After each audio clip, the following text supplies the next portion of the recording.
Hello and welcome, everyone. Hello, Earth human men. It's so nice to see you today. I'm Haleigh, correspondent from somewhere in the cosmos. I don't really know how to pronounce it in your Earth human language, but I understand that you have lots of exciting things happening on your planet all of the time, and I would like to hear about it. Hello. Okay. Hello. How are you? Well, what would you like to hear about first? Well, I understand that you have things on your planet that you call vacations. We do. And we only have vacations because we have something called work. Yes. Work. So that's fun. What is work? What is this work? It's a series of days where we do things that make us want vacations. Pretty much. What? Yeah.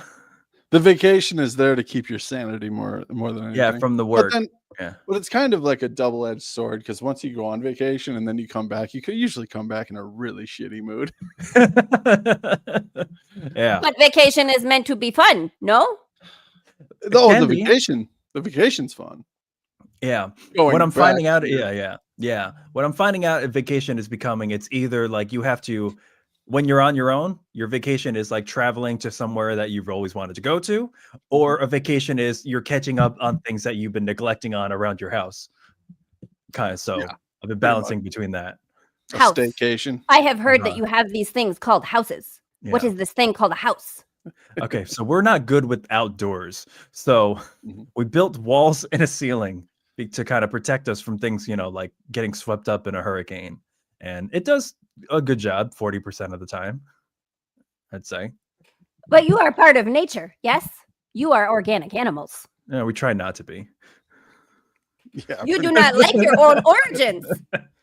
Oh, this is fascinating. Well, we're also, I don't know, we're beings, but yet we all die and then we become part of nature again. So, I mean, we're all just carbon molecules, wandering around a big sphere. Well, this is very true. Probably much like you. If you were to wander around this big sphere, do tell me, where are the best places to visit on your planet? Well, there we go back to the vacation idea. So I don't know. Where I'm from, there is a lot of winter. Do you know what winter is? What is winter? What this is the winter? I believe this has to do with your human Earth weather patterns, yes? Pretty much. Change in season. In season where it gets sub-degree and then you have to dress for it. You have to put layers on of typical. Oh, yes. I very much do enjoy your human clothing. Yes, very much. But you just have to dress for the weather more or less. You can't sustain yourself without dressing for it, without putting layers on. Yes. You do not temperature regulate your own bodies very well, do you? Yes. No, not at all. Technically, you kind of want to stay away from that if you're going to vacation. More tropical.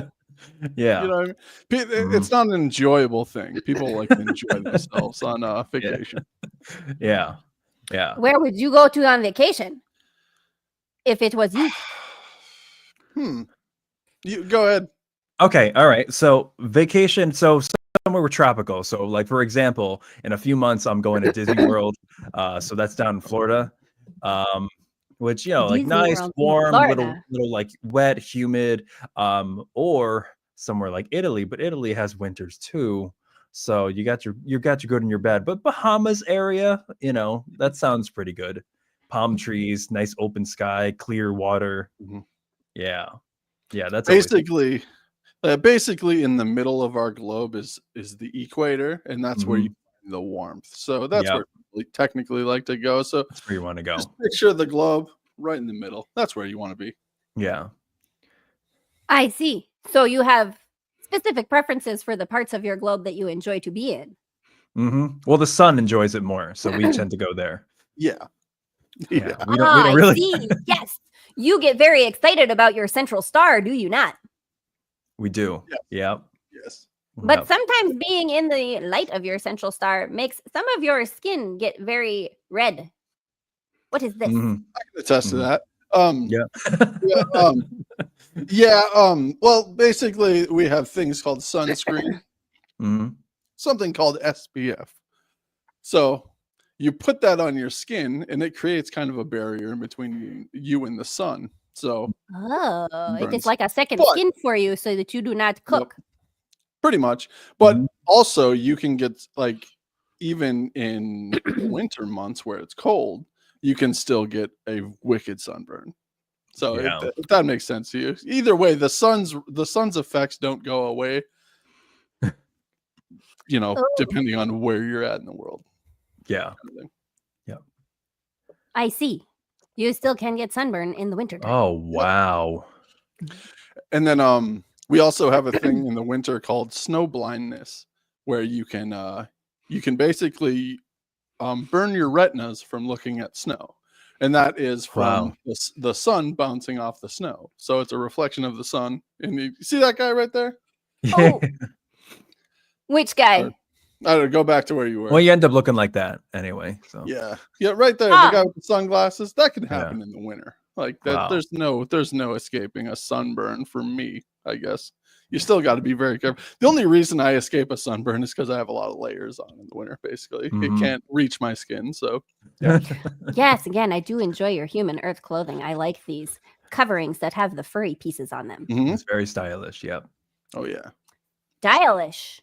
Mhm. Oh, tell me, what does this mean? You humans, you Style. enjoy these things called style or fashion.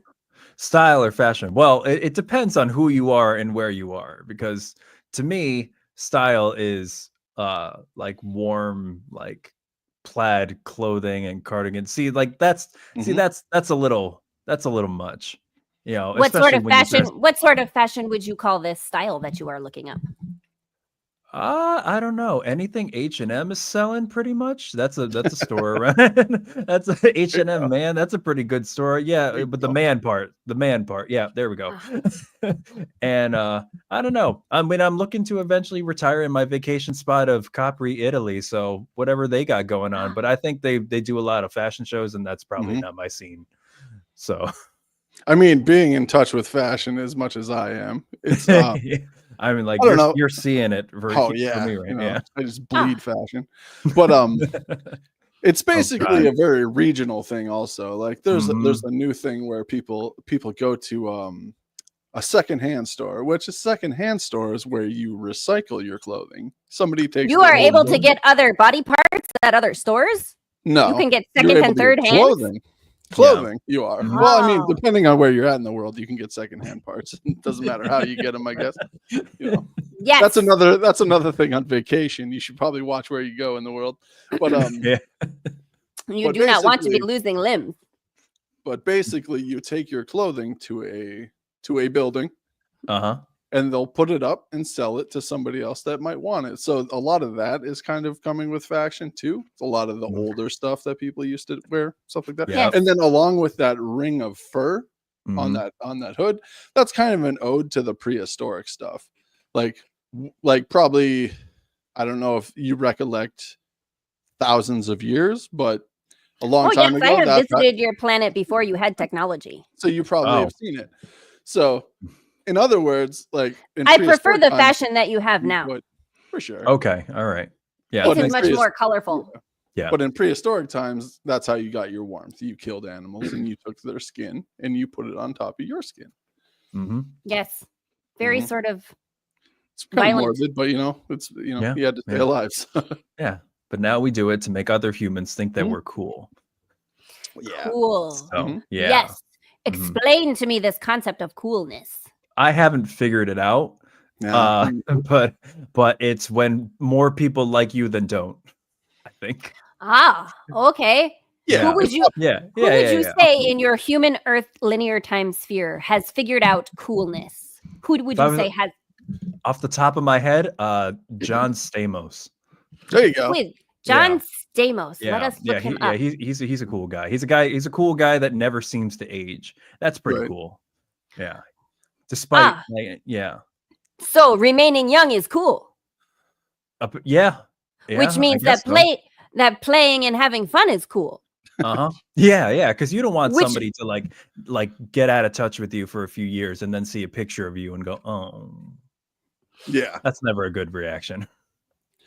Yeah, he's aged pretty well. Yep.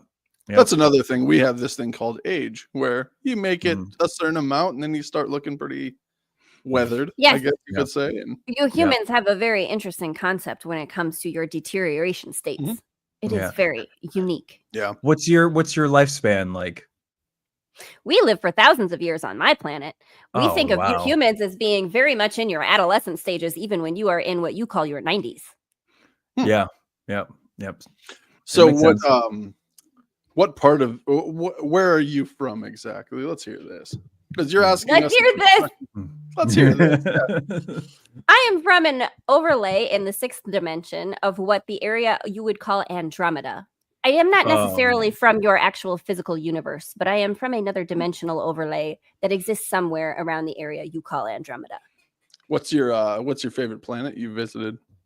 I very much enjoy Earth. I come to Earth very frequently. I would call this what you call a vacation. It is very Oh. fascinating for me. Nice. Yeah. This is how I entertain myself with you humans. Wow. Where are you at right now? Or are you not on Earth now? I am on an overlay of Earth where I am able to communicate with you, but I am not technically on Earth right now. I am hanging out with some elemental fairies of the fire sign variety. That sounds cool. Okay. I like these fun little pixies that run around making trouble. Oh.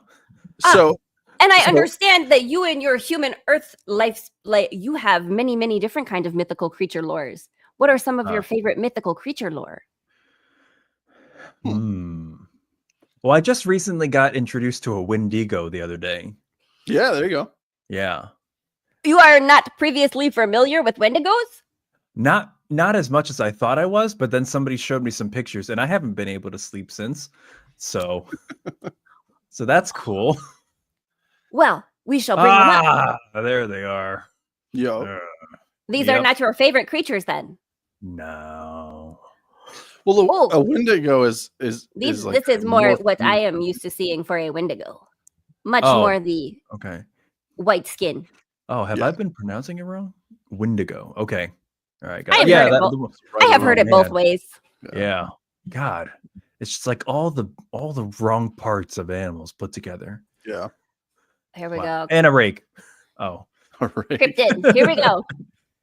Oh God, no. That's kind of like an alien, isn't it? More or less, like a skinwalker, like a white skin, whatever you call it, those pale skin aliens. Yeah. You probably know more about that than us. These creatures are more cave dwelling on our planet than yes. I do. These ones are cave dwelling creatures. They do not need to have the. Well, that one's on a bed.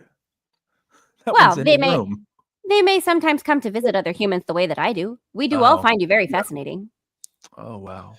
I kind of find I find the idea of Bigfoot fascinating because so many people have seen it, but yet nobody's seen it. You know what I mean? Kind of thing. It's a very weird, like yes, Bigfoot, Yeti, abominable snowman. Well, I actually I dove kind of deeper into it, and I guess every region of the United States has its own like Bigfoot legend. It's kind of interesting. Like there's one in South Dakota. I don't know if you know anything about South Dakota, but I have heard of the state of South Dakota. I have visited it many times. Yep. The native legend of Bigfoot in South Dakota is called Takuhi. It's a Take and then He, I think. Or Taku or U. Not E, U. Yeah, there you go. Takuhi. There it is. Oh, there we go. So it's like more or less the forest part of South Dakota, probably on the what would that be, the western or no western side. On the western side in the Black Hills. Yeah, where there's forests and stuff like that. So I found that kind of interesting that the Dakotas have their own Bigfoot legend. That is cool. When did like this stuff start? When did the stories begin? Because I'm almost like, what if like he's not around anymore? Like, how are we ever gonna know? Well, I don't know. Like, with Bigfoot, they've always like there has been like the first accounts of Bigfoot, also known as Sasquatch, date back to the 16th century. Spanish explorers and Mexican settlers reported the Dark Watchers or Los Vigilantes oscuros, large Setting creatures very that wild stalk man. their camps at night. That- But like in ancient China, there was like a species of like super ape, right? Or there was something like that. I think that's kind of where Probably. it came from. Mhm. Chinese Bigfoot or like super ape species. Oh God. Yeah, there was like something about it. the urine. The urine, there you go. Urine. Now we will look up the urine. I think it kind of came from that, but I mean, a urine technically Oh. would be a Bigfoot, so it's kind of Oh, the yeah. same thing. Wow. But yeah, like the second picture right there, they're almost like orangutan looking things, but Yeah. Ha. I find this very fascinating. And would you go and would you be hunting for or searching for these creatures the way that they call Bigfoot hunting or cryptid hunting or paranormal investigations? certain people do, yeah, for sure. Mhm. I think. And I would think you there's go camping with me if I were to want to go to find one of these creatures out in the wild in the woods? Would you both go camping with me? Sure. Yeah. Why not? Yeah. Yeah. Well, my That was thing a is- very sort of hesitant yes. well, You do not well, seem as my- excited about it as I am. Well, I mean, with the selling of certainty that you're selling, you already know where they're at, so it's like, Yeah. It's like if Well, you can yes. kind of zero in on the You can- coordinates, yeah. that would be great. sure. If Well, I could would show certainly me be with happy to do that. We 100% could- certainty. I mean, Yeah. I think that we would be able to arrange that. Okay. I mean, there's and then Yeah. there's See, also now listen, here's the thing. I'm just going to get like Haley's going to take over and get too excited now because I legit do want to go like Bigfoot hunting and all of that. Like, guys, Okay.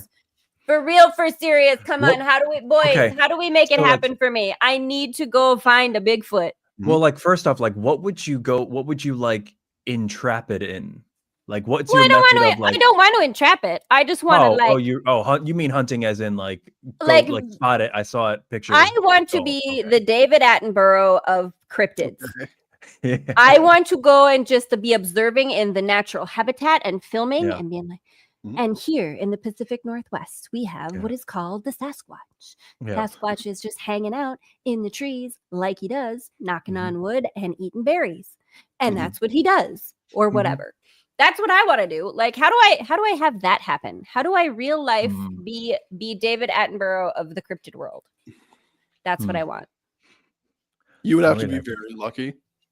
Mm-hmm. No, I think I think what we have to do is just put it out into the universe here and just say, Mhm. whosoever out there can create the situation where I get to be the crazy lady, like witch in the woods, David Attenborough going and looking for like, gotta go look for Champ on Lake Mhm. Champlain, Yeah. right?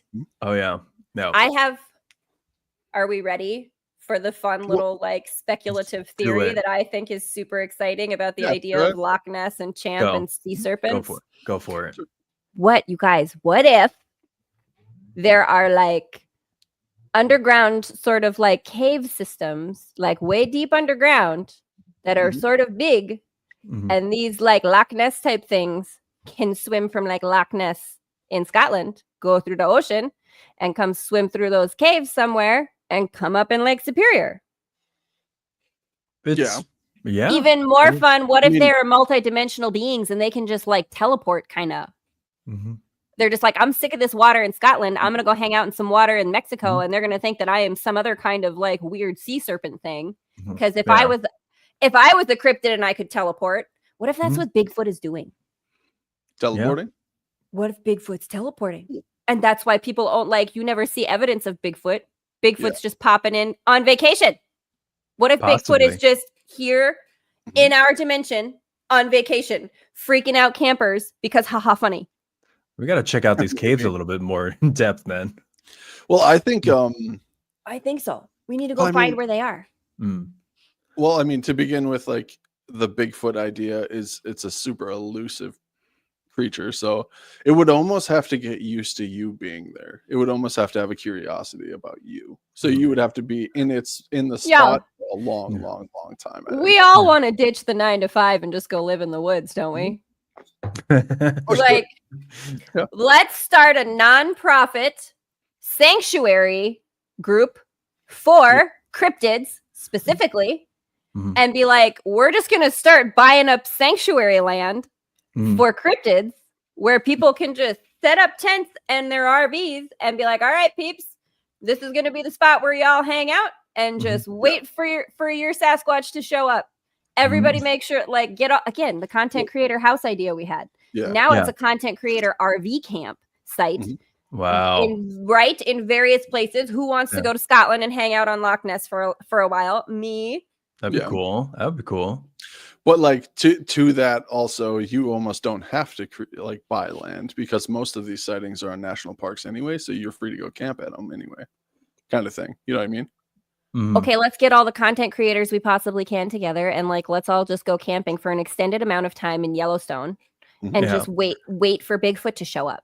Yeah, I can just imagine a park ranger just coming up and be like, "What are you guys doing?" And we're like, "We're letting." And I just get comfortable with us. Well, we're letting Bigfoot acclimate to our presence. He's acclimating to us. Why do you have to have all that paint on your face? Well, because we like to think that it just makes him a little bit more okay with coming to like approach us. If I have, he's used to like his people have hairy faces, so I'm just trying to like we're trying to get a little bit more presentable to Bigfoot. Yeah. But I'm thinking of it almost like a hunting aspect. Because if you're not quiet, you're never going to see anything, kind of thing. You know what I mean? So you have to almost sit there and kind of with Bigfoot. Johnny boy, what are you trying to say about me and my volume? No. I'm saying as far as like deer hunting and stuff like that around here, you step on a twig, it can hear you hundreds of yards away. Yeah. So it's like, well, Bigfoot is an extra dimensional, so Bigfoot has to have some other kind of sensory, kind of like how animals know when the tsunamis are coming.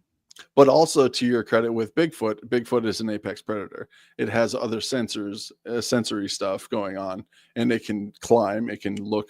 It can see through trees. How do you know? Like not have through. You trees, been interviewing Bigfoot without me? No, but I'm just saying the idea of Bigfoot is an apex predator. So it's more human like than it would be a deer. So it's like kind of like what's that movie with was it Ice-T, the most dangerous game or whatever, where they're hunting humans? You ever seen the most dangerous game, the story. There was a movie with Ice-T where it was kind of the same thing, where Ice-T got basically invited out to the woods, and then next thing you know, they're hunting. Okay, I'm sorry, but you know that story, right? The most dangerous game. Have you done a reaction video on that? I thought you had, or am I crazy? No, I don't think so. Nope. The really old one. I haven't. Nope. No, I'm thinking because I'm thinking of the story, The Most Dangerous Game, where like they are hunting humans. Like the classic story, The Most Dangerous Game. Yeah. And I'm sorry, I just enjoy the idea that someone like took that very sort of seriously, dramatically written story and put Ice-T in it. Yeah, hold on, I know, right? I kind of have a lot of love in my heart for that, actually. Like it's called Surviving the Game. Surviving the Game. It was in 1994. It's got Gary Busey. It's got a lot of notable people in it. Johnny boy, did you just pull out a movie? Oh yeah. Surviving the Game. That's what happens when you grow up in a boring town. You watch everything. You watch it. Okay, well, that's fair.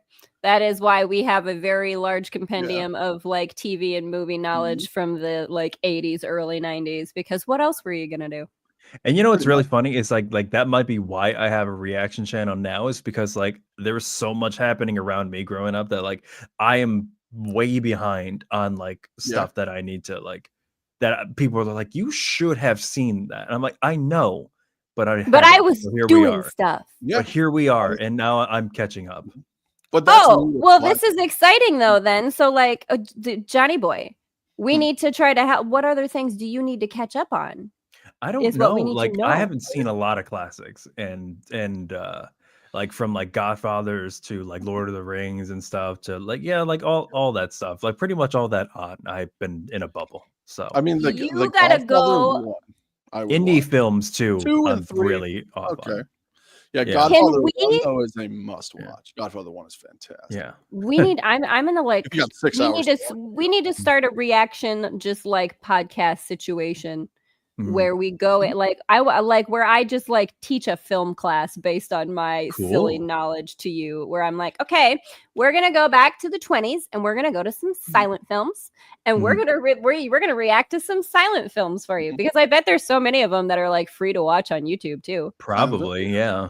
Well, like let's like go rock some like this one right classic film sort of. Yes. Yeah, that'd be cool. Or probably the most classic movie that I remember a lot about is To Kill a Mockingbird. Have you seen that one? The black and white version? The black and white. Yeah. Yep.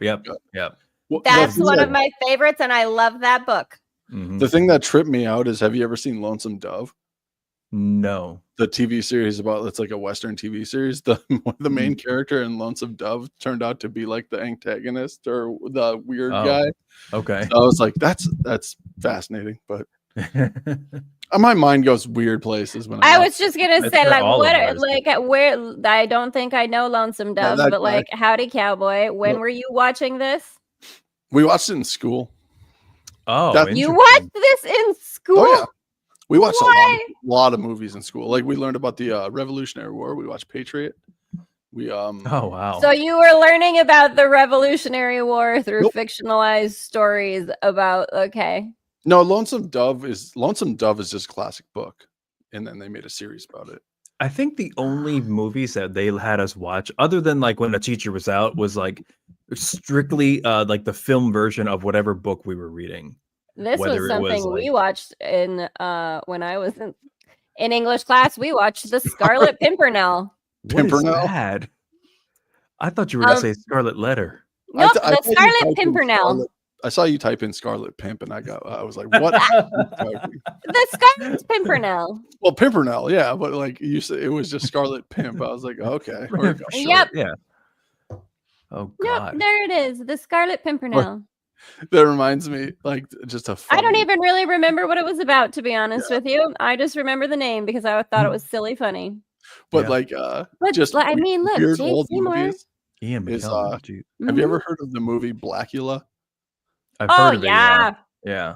He's half vampire, half pimp. Right there. Oh my God. Oh yeah, Blackula was great. That's so funny. Have you seen Blank Man? No. Oh yeah. Blank Man is a must. You have to watch Blank Man. Oh my God. All right, I'll add it to the list. So that and Major Payne are like my favorite. Major Payne sounds familiar. Major Payne's great. That's Major Payne. Yeah. Oh yeah, okay, yeah. I've seen dozens of clips from that. Have you seen the whole movie? No. You gotta react. Yeah. To Major Payne. Yeah. All right. I love this. I think you do have to do some like classic old silent films, and like I think that would be a little bit fun if I could, let's do it like once a month, sort of silent film review. Silent films would be cool. Or you know what I mean? Like classic old stuff that's on YouTube that's like whatever doesn't matter if you play it kind of thing. Like for public a minute. domain. Yep. Yeah. Because there's got to be so many of those old ones that are public domain, and they are really interesting. Mm-hmm. The problem with like a lot of those early 1900s ones is they're extremely racist. There's like when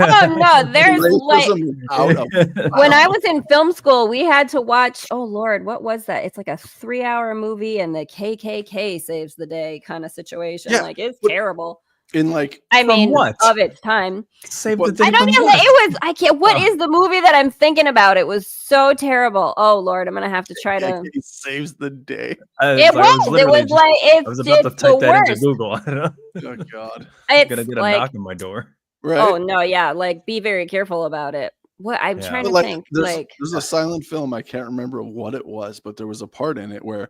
In the early 1900s, they wouldn't cast a black guy to play a black guy.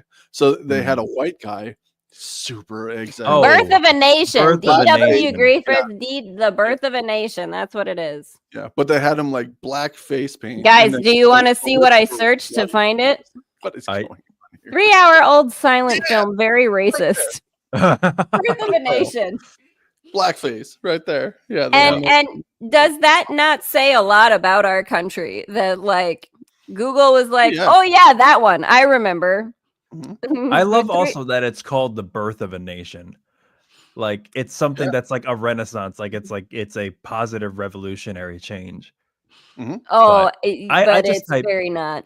I just typed in KKK hero movie. And that came up. So we're on the same page here. Well, see, I mean, Google understands what we're asking and is like, that one was a pretty bad one. Google's actually. like, are you talking about that one movie? Yeah, you are. Okay. Google's like, oh, I know what movie you're talking about. I already, Google, we know. Yeah, I was gonna say one of the most famous silent movies ever is the Dictator, I think, with Charlie Chaplin. Chaplin, yeah. Hitler, you know what I mean? Yep. So, yeah. Yeah, they didn't have a lot of creativity. They were just like, yeah, okay.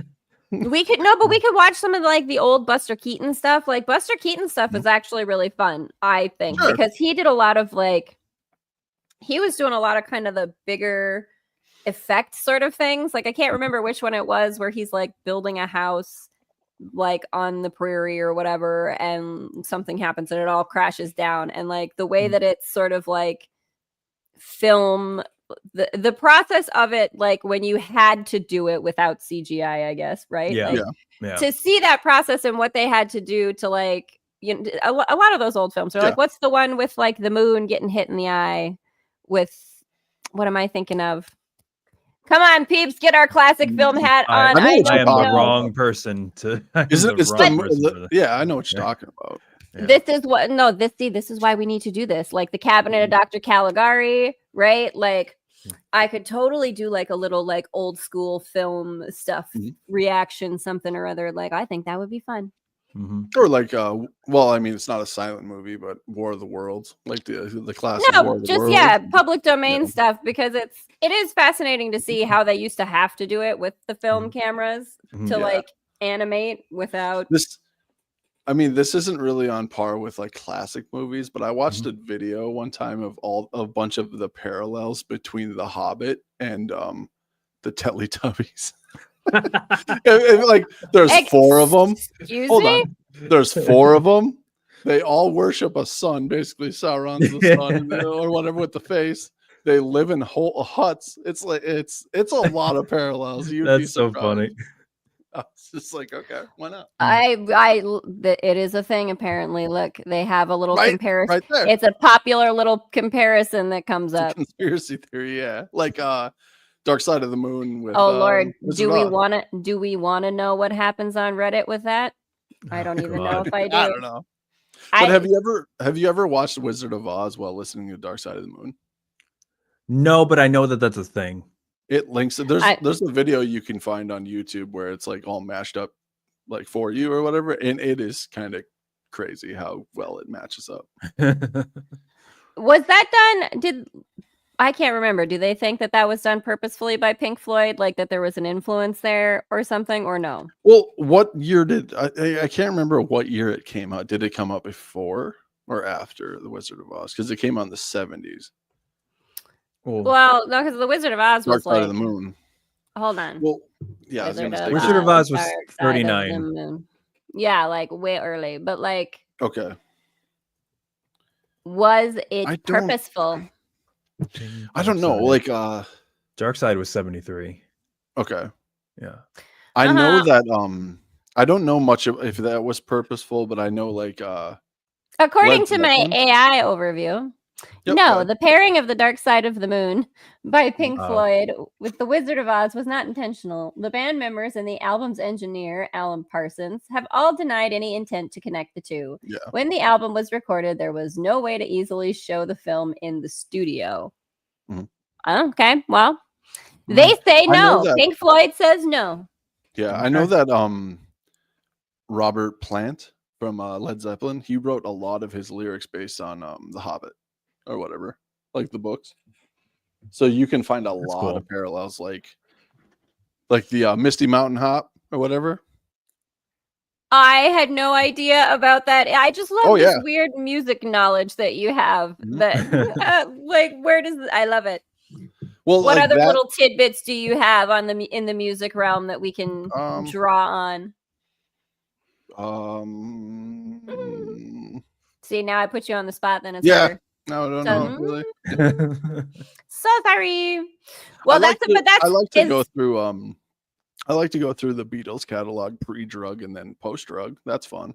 You know what I mean? That's 'Cause, like, fun. oh, it's fun because you have no idea how much drugs influenced their old stuff. Like, go listen to the early Beatles stuff, and then when they started doing like LSD and shit like that, and they come out with Sgt. Peppers and stuff like that, it's night and day. Like, it went full tilt weird. Like after that, was it yesterday? Was that pre-drug? Mhm. Okay, that I makes think sense. so. That sounds it. Yeah, I can't remember. I can hear what- I can hear Yeah. the differences. Well, in like Hey Jude, a lot Mhm. of people think Hey Jude was written by Paul McCartney for an ex-lover, but it was actually written for Julian Lennon, his son. So Wow. after his dad was assassinated, Wow. I think it was Heavy. after his dad was assassinated or something like that. Yeah, but yeah, Hey Jude No. was written for Julian Lennon. Yeah, we had a whole section in middle school general music class when we listened to every album and dissected all the conspiracy theories and played everything backwards and the I buried Paul and Yeah. You had a number 9. class in middle We had a- school where they. Well, we had in our music history class. There was a huge section on Beatles history and conspiracy theories and all that stuff. Well, one of I'm the just blown away that Yeah. you had a music history class in middle school. Like, wow. Yeah, Mhm. yeah. We got our music program was gone by the time I was in middle school. Well, like I mean, so- like being in the city, like you're surrounded by the Metropolitan Opera and Broadway and everything. So, like, if Mhm. anybody's gonna fund the arts, it's gonna be the city. That's Well, valid. like, the only Yeah. reason one of the biggest reasons I like classical music is because my literature teacher would play classical music when we were doing like homework and stuff like that. Yeah, that was my It major. had nothing classical music, to do with so- a music class. Johnny Yeah, boy, yeah. that's the same reason I love Warren Zevon because my English teacher used to play Warren Zevon when we were working on our term paper.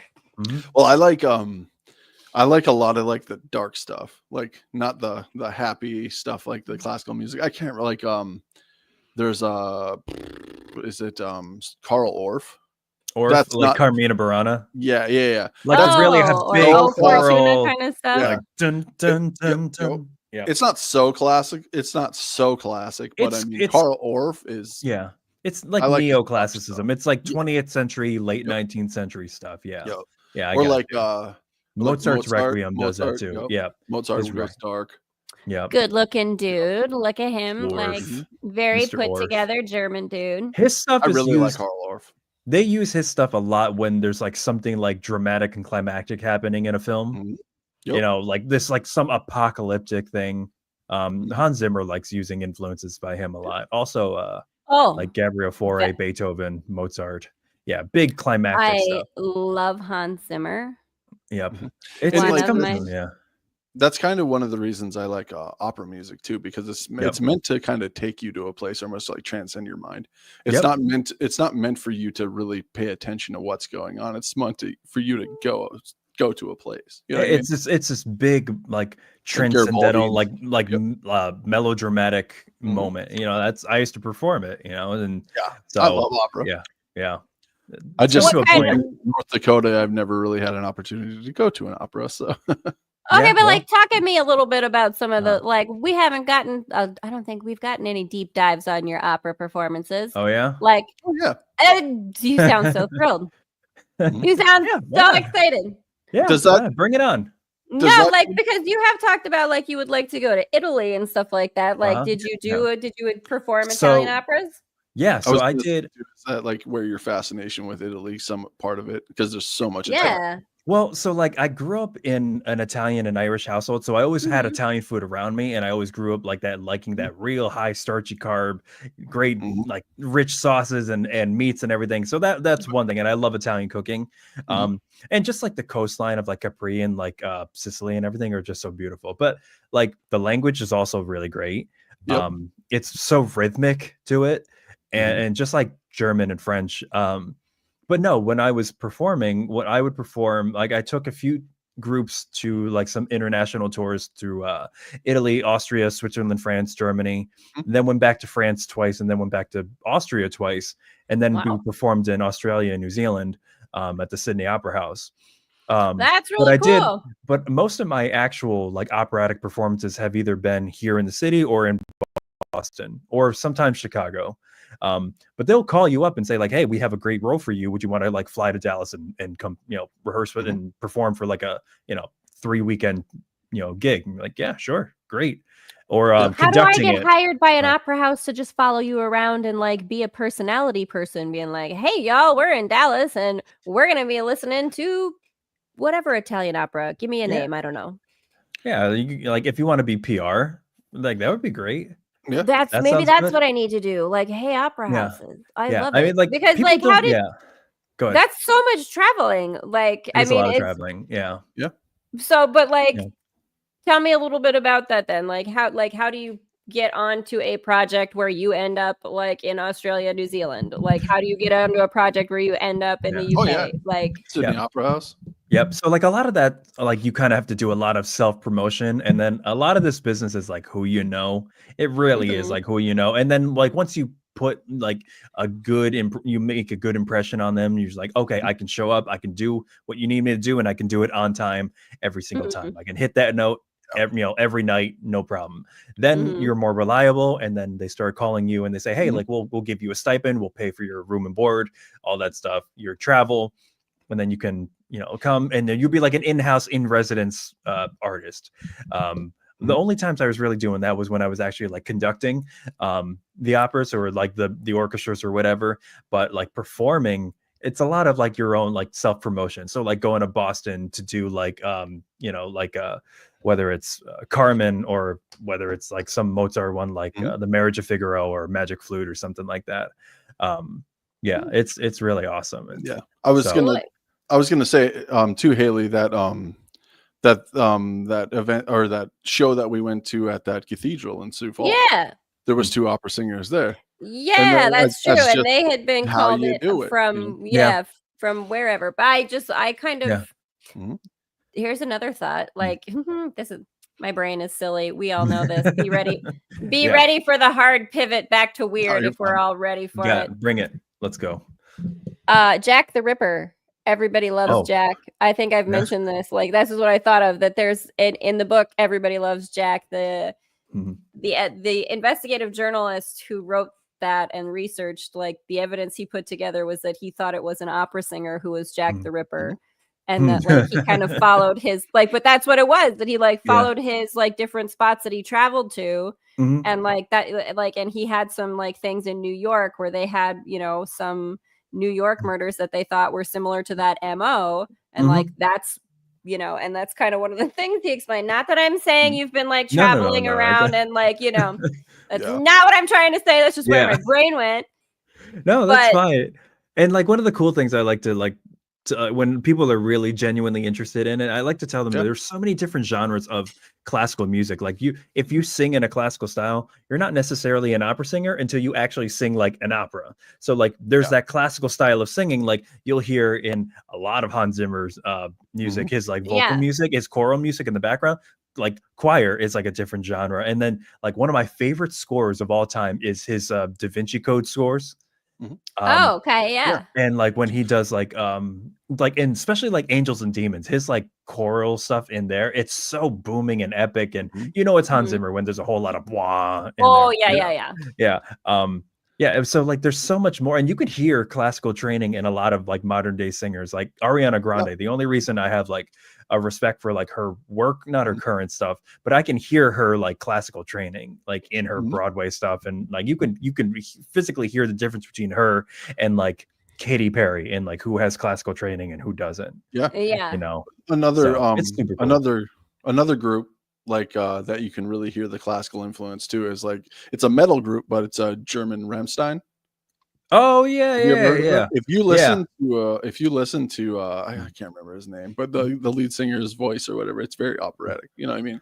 Yeah. That's there's another good like where are there some No, this is something that like I don't know these things, but like who are some other classically trained singers that you might not, if you didn't know that, like you might not like, or like that you could hear it, but like who are some other ones that I go, oh really? Because I didn't know Ariana Grande had classical training.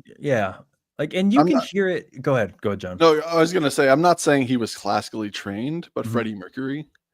Yep. If you listen to Freddie Mercury a lot, he's got falsetto, he's got lows, he's got And you know the main thing when they say like classically trained, like yes, you did start like training on like classical music and stuff like that, but it's all about how classical music can broaden your horizons into any genre. Because if you learn classical, you're classically trained, you can do any genre that you want, because it's all about the way that you train classically is different than the way you would train contemporarily, because it's how your whole instrument is your body. And knowing how to manipulate your body and get the certain sound and phonation that you want to project, and your breath support and how you stand and all that stuff, you can feel the power and the technique. And then when you translate that into like pop music or like rock or screamo or something, like you can still hear like the elements of like that technique, but like through a different filter, through someone screaming or through someone doing like a little high Broadway run or something like that, you know. It's all front. It's very subtle, but yeah, stuff like that, you know. But like that's kind of the thing about me is like when I'm in bands and stuff like that, I have a pretty decent voice, like better than probably most. Cool. But I'm also a drummer, so it's kind of like I can't, you know, singing and drumming is so difficult because you have all your limbs moving at different timings. It's so much focus, and then on top of that, I have to focus on vocals. It's just too much, more or less. So it's like I'm going to spin us back into weird for a really hot second. Go ahead. Shoot. So, okay, how do we get together and experiment with classically trained singers who can do the resonance with a certain frequency? Yeah. How do we get them together and do an experiment of trying to like find the resonance like the ancient Egyptians used to do to get stuff to levitate and float? Like, well, there's a lot of people who've tried. But how do we like? I want to set that up. Let's try that. Like, and now here's how we try to like open the door to get Bigfoot to come through. Maybe right? Well, like we got to get the opera singers together, and if we all get the right vibrational resonance, y'all, maybe we can like figure out how to call on Bigfoot through the interdimensional door. Well, like sorry, I told you I was gonna get weird. Yeah, well, it's not that weird. I mean, like, not to me. No, two things to that is like when I hear ancient, like tribal, like almost like singing and stuff like that, or Mongolian like the shamanic drumming. Yep, Mongolian throat singing. Yep. Use your vocal cords as stuff like that. It's like because that please make videos. Please make a whole channel where that's all that you do, because I'm not gonna lie, 100%. When people do that, I don't. It's not like a bad giggle. I giggle like I'm just. It's like a Buddha belly thing where it's like I enjoy that so much I have to giggle because it's fun. But that was ancient, that was their cultural ancient singing. That was ancient singing. It was using your voice as an instrument instead of enunciating words. Because a lot of Mongolian stuff too was literate. So a lot of their cultures couldn't express themselves with words, so they used noise. And then I was gonna say to your thing about levitation and stuff like that. There was a Mythbusters episode where they brought in a classic singer. And he broke like the thing is you can sing at a pitch and break a glass, and they were able to do that. So that's not a myth. You are able to do it. It's very powerful. So you have to match the frequency of the glass itself. So like when you like ping a glass, I'm pretty sure whatever that frequency is, you have to match it, and then it'll pierce it. But it has to be or like when people put water in the glass and lick your finger and then do that. Watching people do that with multiple glasses is awesome. Yeah. And also like miscongeniality. A good place to start with that would be A440. So that's the A just below middle C. So they say there's some it's what? Like you already know how to do this? So the frequency, they say A440, which is A3 right below middle C on the piano. They say is the frequency of the universe, the frequency in which the entire universe can, it vibrates and pulsates. Whole entire podcast we could start. What? How did I not know that you knew these things? It's the note that all orchestras start their tuning to. And what? Yeah, like when you hear people like but I had no idea that it was that's the frequency. That's what that's what the claim is scientifically right now, is that frequency, that specific note is the frequency of the universe. And it's and so there are lots of theories as to why frequency. maybe the key of A major might be so, audibly pleasing and things like that. It's a whole thing. It's a whole deep dive. Well, like that's why people didn't like Black Sabbath, because they used the forbidden notes. You know what I mean? Like that, the dark notes. Or they forbidden notes. In classic music, there was a forbidden scale of notes. And Black Sabbath really dove in head first into that. That's why they're so eerie and stuff like that. Type in Black Sabbath, like it's the Black Sabbath like note stuff like that. The tritone, also known as the devil's interval, is a dissonant musical interval that some say is forbidden or evil. What do you know about this too? Okay, say more. It's the diminished seventh on the bottom. Which is really funny because, like, I mean, that's such a good leading tone into, like, I never understood why this stuff was like strictly in sacred music. Okay, all right, we're getting okay, yeah, I get that at least. Everything sounded satanic to them, but everything sounded satanic to them. What if those are the things that are like actually secretly like the secret frequencies you could use to like do the stuff, and they just wanted you to be afraid of it? Well, there's lots of conspiracies with different like notes and scales. There's something called the brown note, where it's apparently when you play it, it makes you shake. That one I've heard of. I've seen South Park. Yeah, that's a true thing. That's a true thing. You know okay, but like, we need to have an example, because they use the diminished seventh scale, and that's kind of where their eeriness comes from. They really took that and ran with it because it was a forbidden thing, and that's why people are like, "Oh, Satan," all that stuff. Oh, Satan! Oh, Satan! From Black Sabbath, they got that Satan diminished seventh. But that sound that they got, no one did it before, because they didn't really. I mean, like, as far as like metal and stuff like that, metal music didn't exist until Black Sabbath. And the diminished seventh scale really created that genre.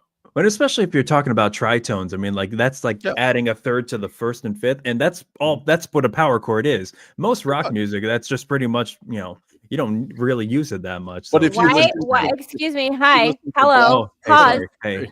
No, why are the two of you not making like music edutainment content over here, explaining these things in fun, silly ways? Well, the next episode, I could do it from my piano. Hi. Excuse me. I mean, you don't got to ask me twice. I can speak on music, but I'm not an educator. I can't really tell you. No, but like, I love this fun little tidbit stuff that is just, I didn't know these things. It might not necessarily have to be like stuff that is. But I did not know that's the one you start with for orchestras and stuff. That's.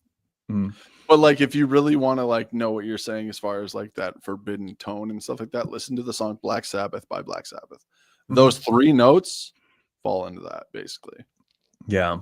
It's just like, three notes and it's an eerie sounding scale. The lore around sound is so fun to dive deep dive. Yeah, this is what I'm saying. This would be like, I would love that as like a themed podcast series for a few episodes. Like, let's talk a little bit about that and explain some more of those to me. Tell me about sound frequency conspiracy. That's the thing we're doing next Sunday. Guess what? Just planned it. Yeah. Nice. Well, we're gonna have to talk to me about all of these. Yeah. Well, one more thing with the ancient singing and stuff like that. There's a group out of Germany that they're called Haleigh. Have you ever heard of them? No. Okay. They basically, it's Heil and then long, I think, Heil.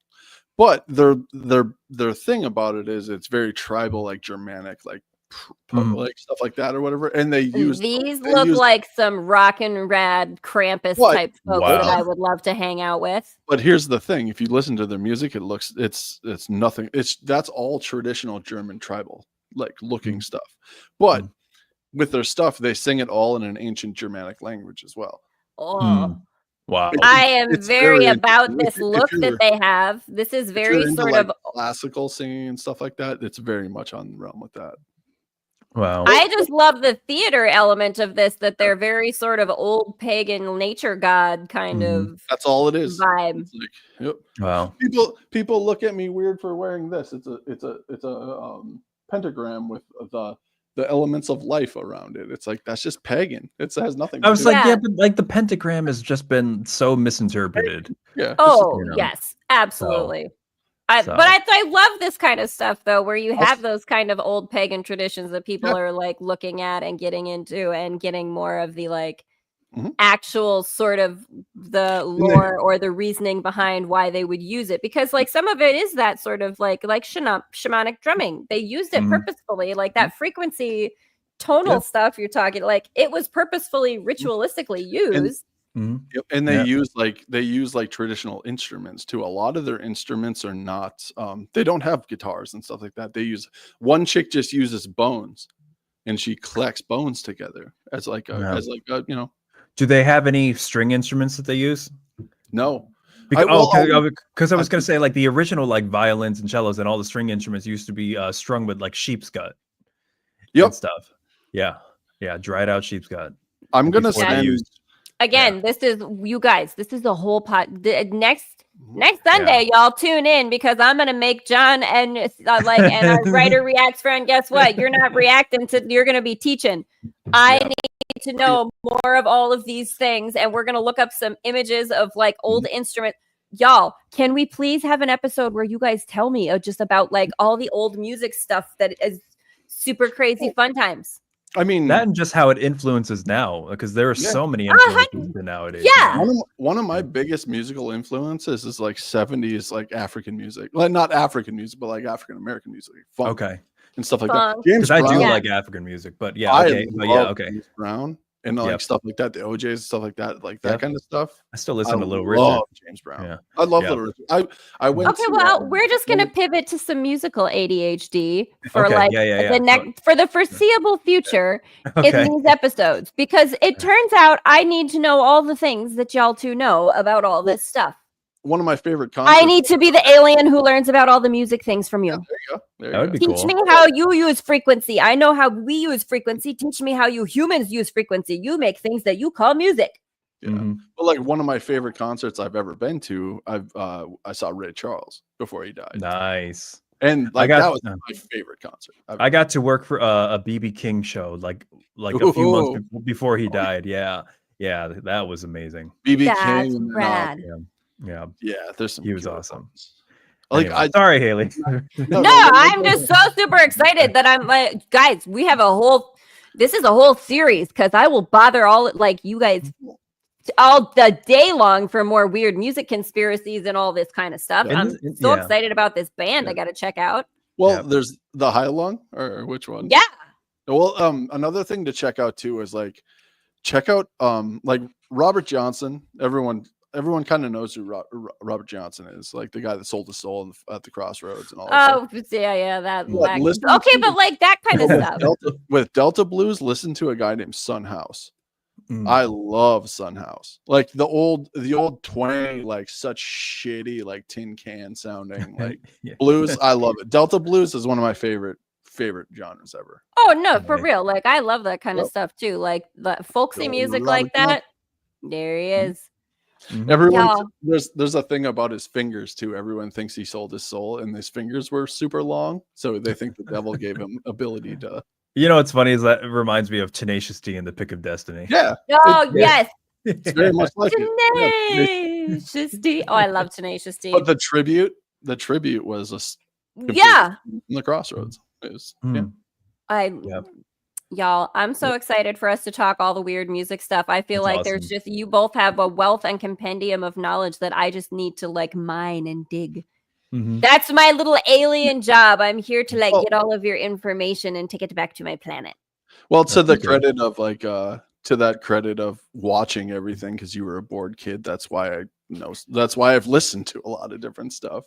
And I'm a musician, so I don't think you can really be a musician if you don't really listen to almost everything. You know what I mean? Hell no. So it's like you can't put yourself in a box. Like I play metal, but one of my favorite genres is 50s blues, like Delta Blues, and then 70s funk. I don't know if you're like this, but like driving in the car with somebody who's not as like musically inclined, like my playlist is so jarring to them. Oh yeah. Oh, Yeah, it will go I- from like Yep. I heavy have screamo everything. and EDM to like African spirituals to like yeah, to opera, to like more EDM. It's like whiplash to them. I have everything. I love it. From like satanic black metal to like Kesha and Madonna. It's like Yeah. everything. Yeah. I see. okay, We would all get along on a road trip because me too. Like Weird Al is absolutely sitting next to things like, again, you said spiritual music and some comedy from Stephen Lynch, Well, Haleigh, that day we drove out to Green Lake from Wishick, we were listening Yeah. to Missy Elliott. It's it's Oh just- yeah, we were rocking some good classic stuff. We're like, I like everything, man. Yeah. I'm for it. Sounds awesome, man. With the exception of like new country, because it's just pop music. It is stadium pop. Yeah, it's like there's no such thing as country Yeah. anymore. There's no second verses anymore. It's just like straight to bridge and pop. I mean, if it's your 145. thing, it's your thing. I get it, but it's not. country. 1-4. Listen, It's machine based, like formula, whatever. If you like it, you like it. But it's pop music. There's nothing wrong with it. You know what I mean? Yeah. See, but this is the kind of conversation that I want to hear about because I appreciate. I hear it in my ears exactly what you're saying. That sort of like bubblegum pop, like it's just very sort of uniform. Hey, but I wanted to. Taylor Swift started as a country artist. You know what I mean? Yeah. Full blown pop. Yeah. So it's just kind of the transition. Working for her, good, like happy for you, T Swift, like rock and roll to you. And Post Malone. But I want to hear more about the Haleigh and like weird bands that you guys are listening to. Like I'm fascinated. For sure. Y'all, we're at an hour already. It all goes by so know. fast all the time, and we cover so much ground, and so I just love it. Yeah. I want to say thanks for joining us, everybody who popped in and said hello, and I want to say thanks, boys, for coming and playing along with my craziness again. No problem. I so appreciate you. Yep. Well, listen, everybody, check out the links in the description to find all of us in all of our respective places. But do come back next week, y'all, because I need to dig into your music brains more. Please tell me more of these like musical conspiracies, frequencies, ancient music things that I don't know because I'm just so excited. I'm going to explode. Awesome. I'm going to try not to. I mean, nobody wants the spontaneous human combustion thing to, unless it is on a podcast, like do catch it happening. Unless we find the note that can make that happen by accident. I volunteer for that experiment. I'm a fire sign, and that's the right way for me to go out. All right, I'll set it up by the piano next time. Yeah, sounds good. I'm so down. I love it.